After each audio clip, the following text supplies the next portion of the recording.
This is our 2024 Honda Africa Twin long-term test bike. And since we got it last August, we've put about 5,500 miles on it.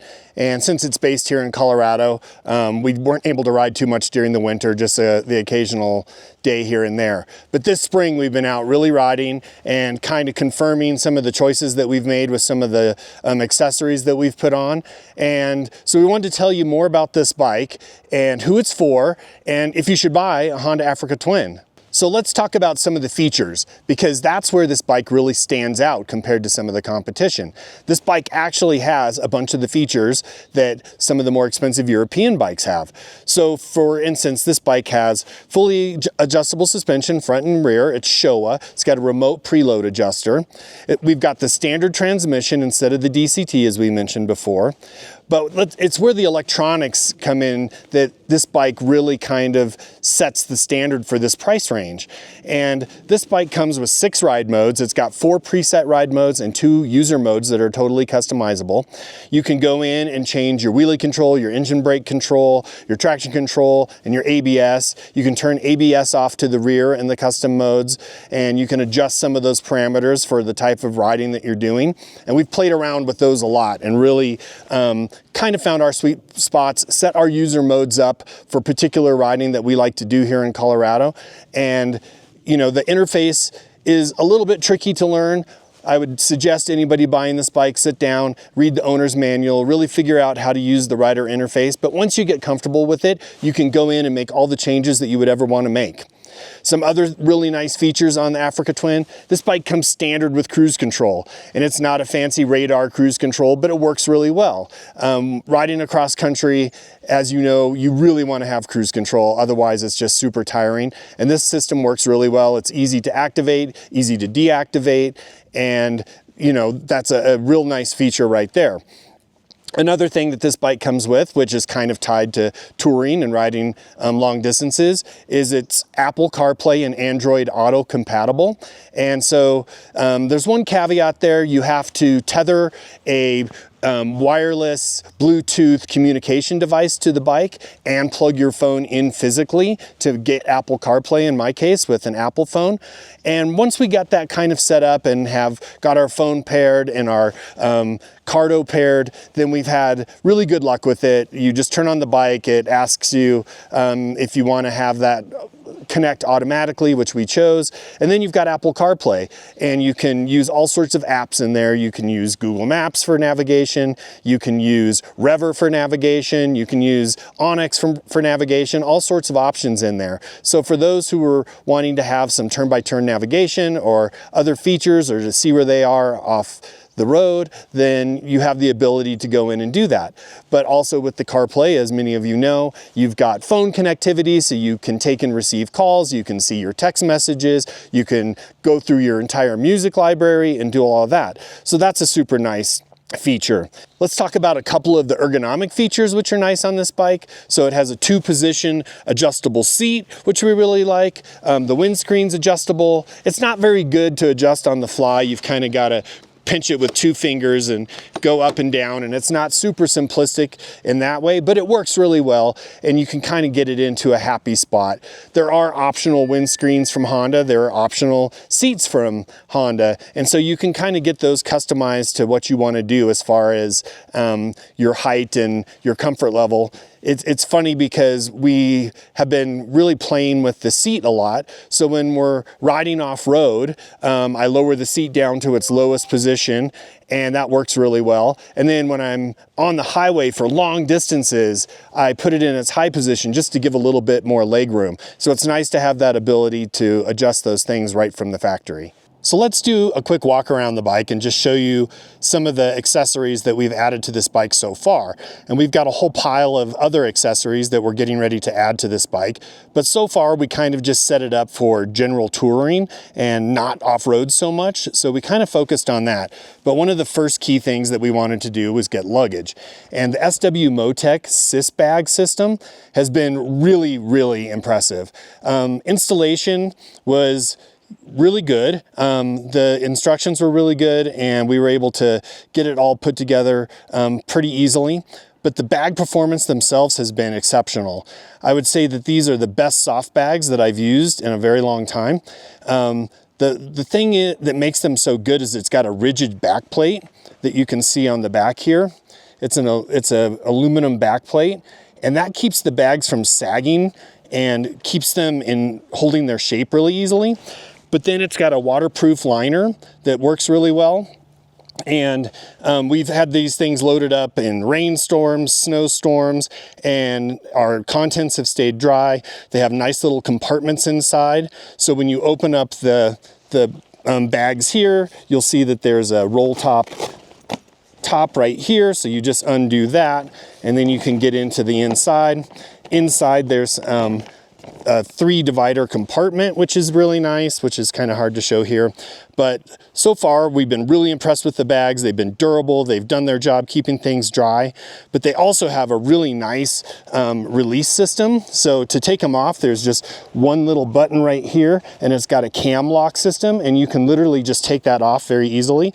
So when we've pulled up at a hotel in the pouring rain and wanted to get our bags inside really quickly, that's been a total nice feature to have just have one button and you take them off and you're done and headed into the hotel. So one of the other things that we added was we put on Double Take's latest adventure mirror.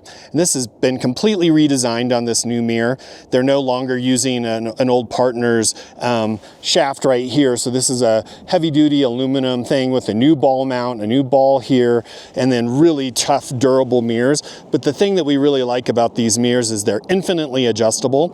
It's got a really big lock mechanism right here, which makes them easy to adjust on the fly. You can just slightly loosen it, adjust it, and get it where you want it. But then if you're riding off-road and you don't want to get them bashed up, you can fold them completely out of the way. So far we've been really impressed with those. They work really well and are so much better and higher quality than the chintzy ones that come stock on the Honda. So far we've done about 5,500 miles on this bike, and at about 2,000 miles we took the stock tires off and put on Dunlop's Trail Max Raid tires. And we didn't really know what to expect because they've kind of got a hybrid tread pattern. The center knobs are a little bit filled in a little bit more, and yet it's got knobbies on the side. And so far these have been absolutely better than anticipated. So far off-road, they've been really solid and impressed us, giving us good braking traction, good acceleration traction from the rear, but it's on-road performance that has really shocked us. Compared to the stock tires that came on this bike, these Trail Max Raids have so much more grip that we can't even believe it. Like on-road, you can ride this thing like a sport bike with these tires. The compound of the rubber and the profile of the tire really lend themselves to sporty riding. And I swear I can ride this faster than my GSX-R 1000 sport bike on tight corners, so it's really fun to ride.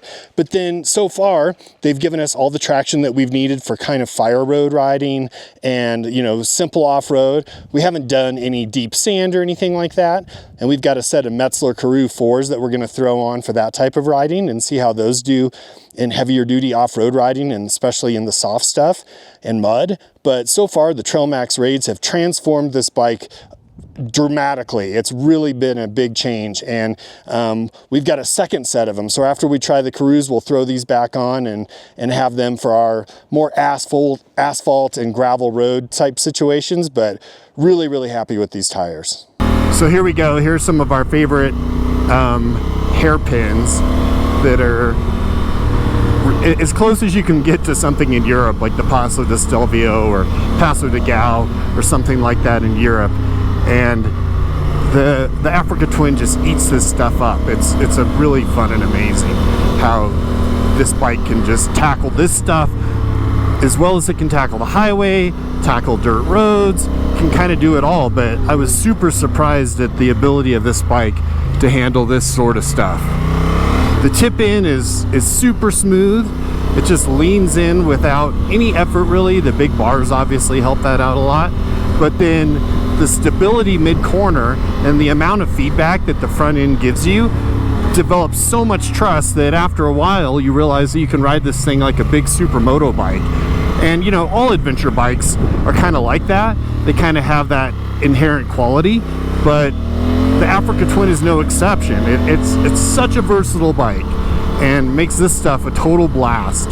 These are all uphill first gear hairpins with sealer on them, but it doesn't even matter on this bike. It just tackles them no problem. Ooh, look at this. Here's a dirty one. Gotta be careful on these dirty ones. Gravel all over the place.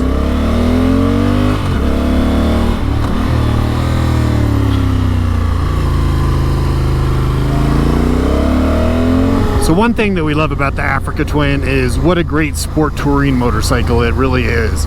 I mean, this bike really defies the logic of, you know, you take a look at it and you're like, there's no way that that thing's going to be super sporty. It looks like a giant dirt bike. But adventure touring and adventure sport touring, I guess, are one and the same when it comes to certain motorcycles. And what I love about the Africa Twin is it's so enjoyable to ride on a tight, twisty road. It just eats up corners with ease, and so much of that has to do with the tires. And like we've mentioned many times before, the Dunlop Trail Max Raid tires that we put on here have totally transformed this bike into such a nice handling motorcycle. It has better mid-corner feel than it ever did, and the grip from the Dunlops is really good. But the thing that's so easy to wrap your head around is with the big handlebar, you've got so much leverage. You can just flick this thing in and out of corners, and it's got really nice mid-corner grip, and so it gives you tons of trust to just ride it like a sport bike almost. And big sweepers are almost like a giant supermoto bike. Like big sweepers like this, it just loves it. Eat this stuff up for days. And that's just a nice little side benefit of the Africa Twin. Excuse me. We never expected that, you know, we've ridden adventure bikes for a long time, but when you've lived with one for the better part of a year, you know, I love taking this bike out just on sport bike rides just as much as I like going on a adventure road, you know, with dirt. So this is where adventure bikes like the Africa Twin are so much fun. So they act as a great sport touring bike, and then you get out onto a gravel road and it's just absolutely happy there. Adventure bikes absolutely love gravel roads like this, and the Africa Twin, you know, you get all the settings situated, and I've got it in a custom user mode right now, so I've actually got a lot more power than the gravel or off-road modes have, especially because we're here at altitude in Colorado, so it gets a little bit knocked off. But then I've got the TC completely off. I've got the off-road ABS on so that I can use the rear brake to control it, but I still have ABS in the front. And overall, I find this setting to be really, really good on gravel roads. This road's pretty fun. It's got some really tight hairpins. When they're soft, they're really soft, and then you're wishing you had some really knobby tires. More hairpins, uphill hairpins, better than downhill hairpins for sure on a big adventure bike. But you can get this thing turned with the rear a little bit. It's got enough power to do that, so super fun. The suspension, I will have to say, on road it's been awesome. And on gravel roads like this, I pretty much have no complaints. I have it kind of set in the middle of its range, and it's got 9 inches of travel at the front, 8.7 inches at the rear. And unless you're on something super rocky, I haven't really had any reason to complain about the suspension. I've got it set pretty nice. I adjust it when I've got the bags filled up or a passenger. I add preload. But for gravel roads, I want it soft. I want it to be forgiving and eat up these washboards, and I'm totally stoked with it. We'll have to see when we do some more hardcore off-road, when we get some better knobbies on it, if that makes a big difference and it wants something a little bit more aggressive, and then maybe we could think about that. But for the type of dirt roads and some slightly rocky roads I've been doing, I don't really have any problems with it. I did find that I like having the TC completely off, at least, you know, on these type of dirt roads, because when it's in the gravel or off-road mode, it really doesn't let the tires spin that much at all. Even if you have the TC turned way down, it almost doesn't let the rear step out at all. So that's why I kind of have this custom mode set up, so that I can really control it with the throttle. And if I want to spin up the rear, I can spin up the rear, and then you can control the angle coming out of these corners and stuff, get it a little bit sideways. And it's such a smooth, predictable engine with the parallel twin that I don't really feel like you're losing much by having the TC off. Like, that safety net is definitely nice on some wet asphalt roads and some super loose stuff, but I think for most riding that I like on the dirt, just having it completely off and controlling it has been really nice. Back it in a little bit there. You can hear even I've got the TC off and it's still kind of intervening a little bit, but I don't know how that's possible. This stuff's a little bit wet today, so you gotta be a little bit careful. But see, now no TC whatsoever. Sometimes it fights you a little bit, but I love these uphill dirt hairpins. They're super fun on an adventure bike, and then just pointing the thing out of there and getting the thing spinning up. So if you're looking for a open class adventure bike that can be a great tourer, but also just be a total blast on a dirt road, man, it's really hard to argue against the Africa Twin, especially for $14,799. That's the thing that just impresses us the most about this bike, is it's so much bike for the money. And then if you like the idea of DCT, that's always an option, you know. And then the one thing that we would say is that if you're going to do more touring, then you've got the Adventure Sport model too, which has more fuel capacity, so you can have a little bit more range. But we like this one because it's just about right. I mean, it's not a light bike, but it's not as heavy as that bike. So off-road, it's a little bit more nimble than the Adventure Sport is with a full tank of fuel. All right, let's see how the Africa Twin does on some rocky fire road.